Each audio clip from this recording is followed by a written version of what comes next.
Hi, I'm Francis Shen with the Dana Foundation Career Network in Neuroscience and Society, joined by Maya. Hi, I'm Maya Reutman. I'm an incoming medical student and Master's of Bioethics student at Loyola University Stritch School of Medicine and research assistant at the Shen Lab. And we're really excited to be joined today by Dr. Vikram Patel, the Pershing Square Professor of Global Health at the Blavatnik Institute's Department of Global Health and Social Medicine at Harvard Medical School. He also co-leads the department's Mental Health for All Lab and co-leads Global Mental Health at Harvard Initiative. And relevant to our conversation today, he's a real innovator in using insights and tools from neuroscience to advance global health and global mental health. Dr. Patel, thank you so much for being with us today with the Career Network. And the first question is, could you tell us a little bit about the career pathway that you took to land where you are, doing all the amazing things you're now doing? Well, Francis, thank you for inviting me. The most important lesson when I look back at my career is broadening my horizons by reading and learning from other disciplines. My early career was focused on clinical science, and I realized that in the area of mental health, clinical science has had very little direct impact on population or public health outcomes. And that opened my doors not only to global health, which of course was a discipline primarily concerned with health disparities, but also neuroscience. That's incredible. And building more on that intersection of neuroscience and global health, for students who maybe aren't as familiar with that type of career path, what does your day-to-day work look like?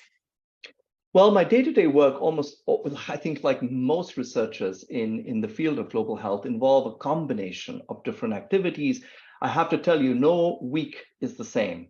But on an average, I would spend some amount of my time in mentoring, which I think is one of the most important roles I play, mentoring early career researchers who ultimately will make me redundant. The second is spending time in the field. Our labs in global health are not in buildings with laboratory equipment, but they're actually out in populations where we work with real people and engage with clinical and other kinds of research tools. And the third thing I will do is write and read. Write both research papers as well as grants, but also read. And here again, I would emphasize my reading is very, very diverse. I will read journals that span everything from neuroscience all the way through to public health. That's incredible. And that's wonderful advice, especially for incoming students. I'm wondering, for students and others who are watching this, what's additional advice that you would recommend about pursuing a career at the intersection of neuroscience and global health, or in global mental health more broadly?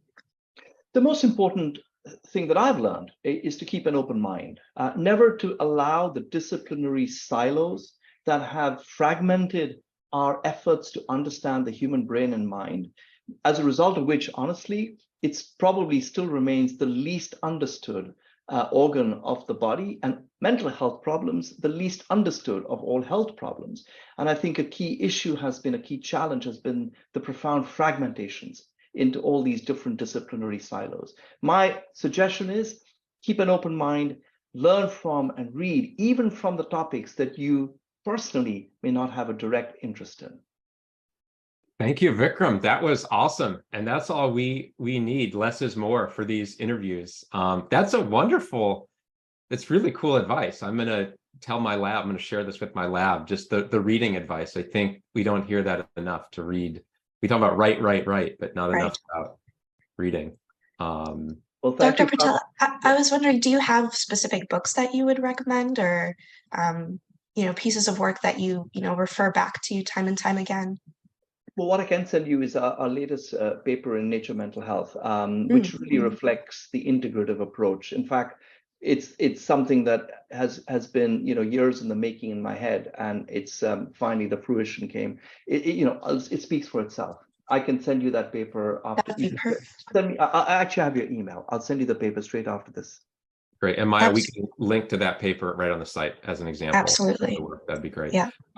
Okay. Hey, thank you so much. Have a great summer. Safe travels. Thank you. We'll see each other in the fall in the building. It'll be fun. Look forward. Thank you, Dr. Patel. Okay. Thanks. Thank you. Take care. Bye-bye.